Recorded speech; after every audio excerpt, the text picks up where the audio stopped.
Assalamualaikum warahmatullahi wabarakatuh.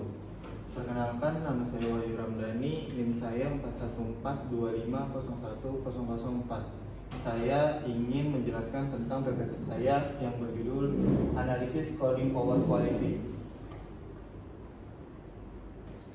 Yang pertama itu ada Libra dan dependensi, yaitu ada NumPy dan Pandas, digunakan untuk manipulasi array dan struktur data frame yang efisien dalam pengolahan baris data yang besar. Yang kedua itu ada Matplotlib dan Seaborn. Libra utama untuk pembuatan grafik statis, histogram, hingga analisis regresi linear yang kompleks.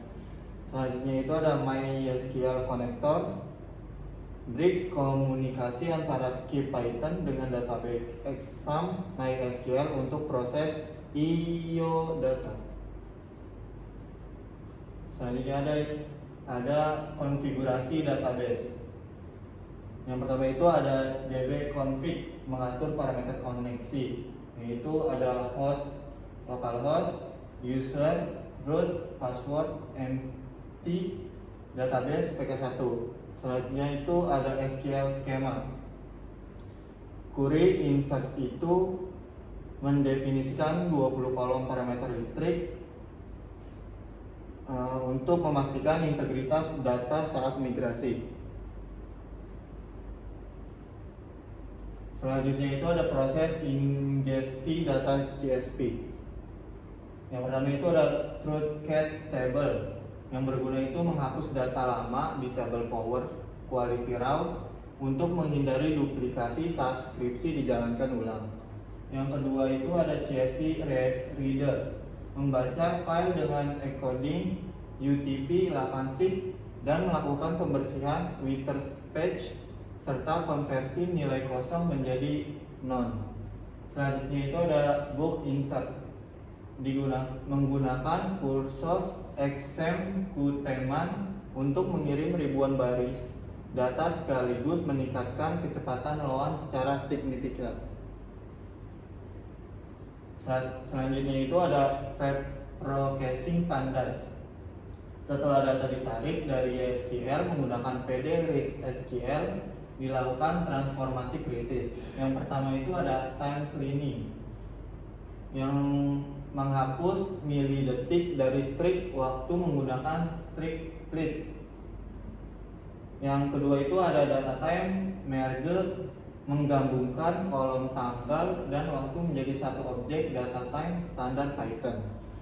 Yang ketiga itu ada sorting, mengurutkan data berdasarkan waktu untuk menjamin alur grafik garis yang benar. Selanjutnya itu ada visualisasi tren tegangan. Yang pertama itu ada PLT plot, menggunakan DF VRMS AN sebagai sumbu Y untuk melihat fluktuasi tegangan fase A terhadap waktu. Konfigurasi fixed size sama dengan 12,5 memberikan aspek rasio yang lebar agar detail perubahan tegangan terlihat jelas. Yang kedua itu ada kustomisasi grafik, yaitu ada warna, grid alpha, dan label.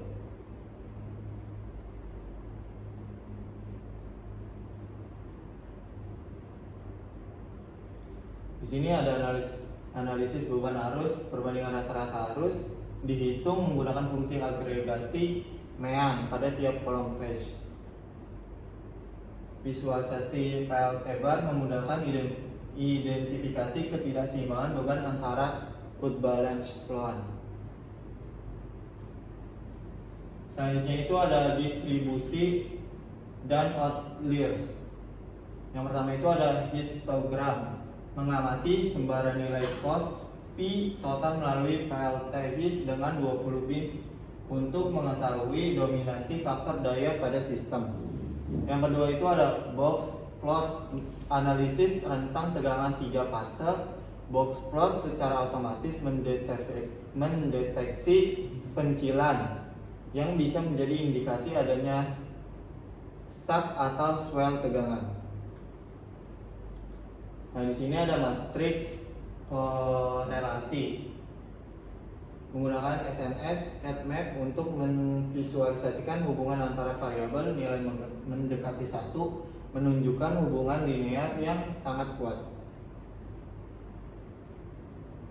Selanjutnya itu ada analisis regresi linear. Codingan menggunakan SNS regplot untuk memetakan titik data antara tegangan dan arus, menghasilkan garis tren secara otomatis. Parameter scatter KWS sama dengan alpha 0.3 digunakan untuk menangani tumpukan data. Selanjutnya itu ada fungsi bisnis membantu memprediksi kenaikan beban arus seiring dengan perubahan parameter tegangan pada fase tersebut. Nah, di sini ada alur kerja pemrograman. Yang pertama itu ada inisialisasi MySQL brick. Selanjutnya itu ada migrasi CSV ke database.